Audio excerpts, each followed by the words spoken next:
সকালের জলখাবারের জন্য চটজলদি বানিয়ে নিন এই রেসিপিটা, আলুর পরোটা। তো চলুন দেখে নেওয়া যাক কী করে বানাতে হয় আলুর পরোটা। আমরা নিয়েছি 500 গ্রাম পরিমাণ ময়দা, তার মধ্যে দিয়ে দিচ্ছি 1 চামচ পরিমাণ নুন, 1 চামচ পরিমাণ চিনি ও 1 বাটি পরিমাণ তেল। তেলটা অবশ্যই সাদা তেল দিয়েছি। দিয়ে এবার খুব ভালো করে মেখে নিতে হবে। দেখুন আমাদের মাখানো পর্ব চলছে, যেন কোনো ডালা ভাব না থাকে, একটু হাত দিয়ে ভেঙে দেবো ডালা ভাবগুলিকে। তারপর উষ্ণ গরম জল দিয়ে অল্প অল্প করে জল দিয়ে এভাবেই মাখতে থাকবো।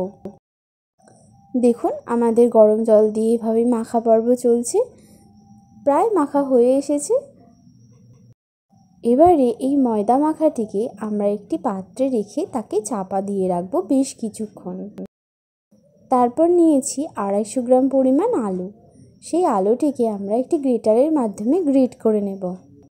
ব্যাস, এবার গ্রেট করা হয়ে গেছে। এবার আমরা দিয়ে দেব আগে থেকে শুকনো লঙ্কাকে ভেজে গুঁড়ো করে রাখা ছিল সেটা, ধনে গুঁড়ো 1 চামচ, জিরে গুঁড়ো 1 চামচ, 1 চামচ গরম মশলার গুঁড়ো, সামান্য বিট নুন দেওয়া হয়েছে ও সামান্য লবণ দেওয়া হয়েছে। আগে থেকে কুচি করে রাখা সামান্য ধনে পাতা ও আগে থেকে কুচি করে রাখা মেথি পাতা। আলুটাকে সেই ফুচকার আলু মাখানোর মতো খুব ভালো করে মেখে নিতে হবে, যেন ভেতরে কোনো ডালাভাব না থাকে। ব্যাস, এবার লিচি কেটে নেবার পালা।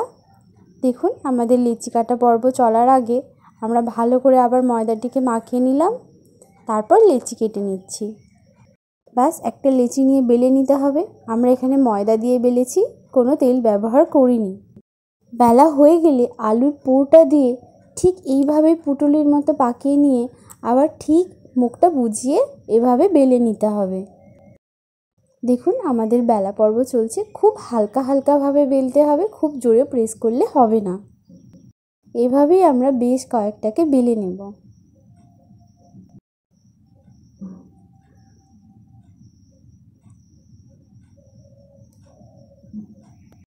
এবার একটি কড়াইয়ে তেল নিয়ে ব্যাস পরোটাগুলো দিয়ে ভেজে নিতে হবে, তাহলেই প্রস্তুত হয়ে যাবে আমাদের আলুর পরোটা।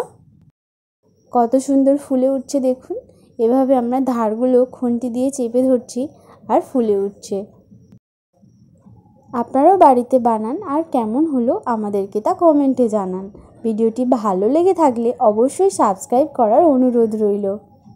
যেতে যেতে অবশ্যই একটা লাইক করে যাবেন। ব্যাস, এইভাবেই বেশ কয়েকটা পরোটাকে আমরা ভেজে নেব।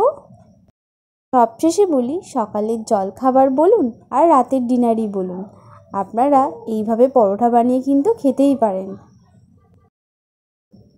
দেখুন আমাদের সব পরোটা প্রায় ভাজা হয়ে গেছে, কত সুন্দর হয়েছে, ভেতরে পুরটাও খুব সুন্দরভাবে দেখা যাচ্ছে। আজ তাহলে এই পর্যন্তই, দেখা হবে নতুন কোনো একটা রেসিপি নিয়ে।